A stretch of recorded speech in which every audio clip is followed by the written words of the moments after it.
The number one regret I hear from my patients, I hear no one talk about.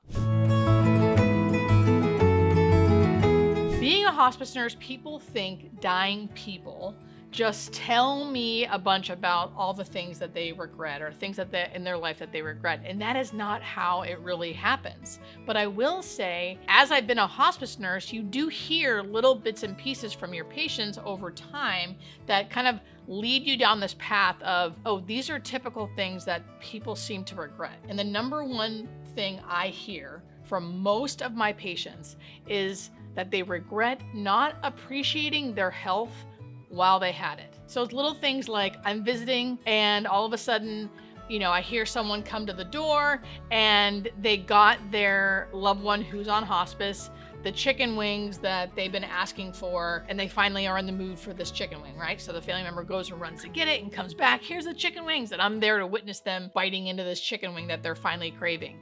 And they bite into it and they're eating it, and after a couple bites, they're like, it's just not the same, right? Or like, oh, that was good, but I'm already full after a couple bites, right? And you can see that the disappointment, you can see like, man, I remember when I could eat 12 of these things, like it's just not the same. Or ever since chemo, it changed my taste buds. Things don't taste the same.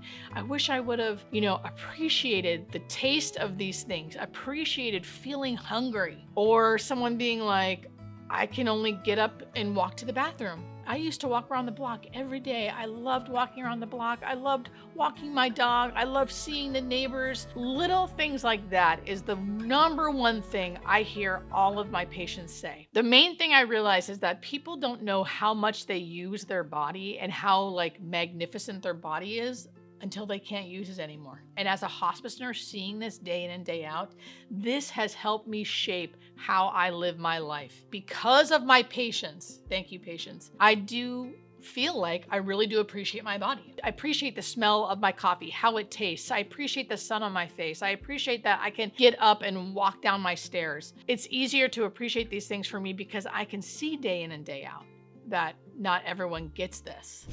Hey guys, we're gonna get back to the video in 1 second, but I just wanna let you know that there are more resources out there for you. I have a book, I have a workbook, and I have an online class. All of those things will be in the description, so if you want more help, it's there for you. Okay, back to the video. Bye. So with that said, I want to hear from you. I want to hear your experiences dealing with your loved one who was dying, or if you are the person who is on hospice. I haven't said this yet, but I'm saying it now. I am writing a second book. I can't tell you the title, but you can kind of get what it's about if I'm talking about regrets. And I want you guys to be involved. Again, talk about being grateful. I am so grateful for this channel. I am so grateful for people who watch my videos and send me emails saying thank you. I am so grateful for all of your comments, and I want to hear from you. I want you guys to be a part of this book. I know so many of you out there have experienced watching your loved one die, being the caregiver for your loved one on hospice. And I know many of you are watching while you're on hospice. And I want to know, what are your regrets? Do you have any regrets? Were you caring for your dad and he told you some regrets he has? Or did they not? And if they didn't, how and why? What did they do to not have regrets? Or did it take death to help them see the regrets, and then before they died, they were able to change those things, to be able to change things so they didn't die with regrets? I want to hear your stories. I want to know what it was like for you and the things that you learned through having death so in your face. Death is a great, great teacher.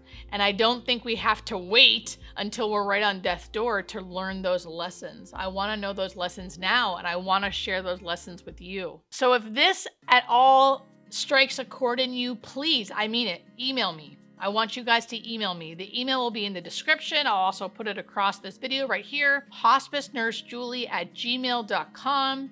Send me your stories.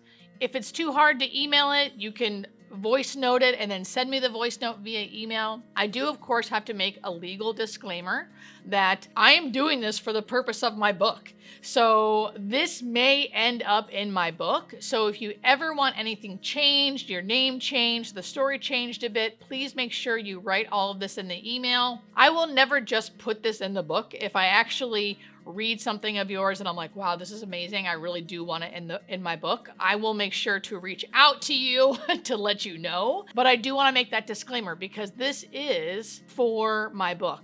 And it's a book that I want for all of us, and I want you guys to be a part of it. The whole reason why I even have a second book is because of you. So I'm making this book for you, and I also am making it for us to be a part of it. Like, it's going to be our book. So I look forward to hearing from you guys. And again, the email is in the description. Love ya. I want to see who stuck around. You guys are the real ones. If you are watching this and hearing this, what'd you have for breakfast today?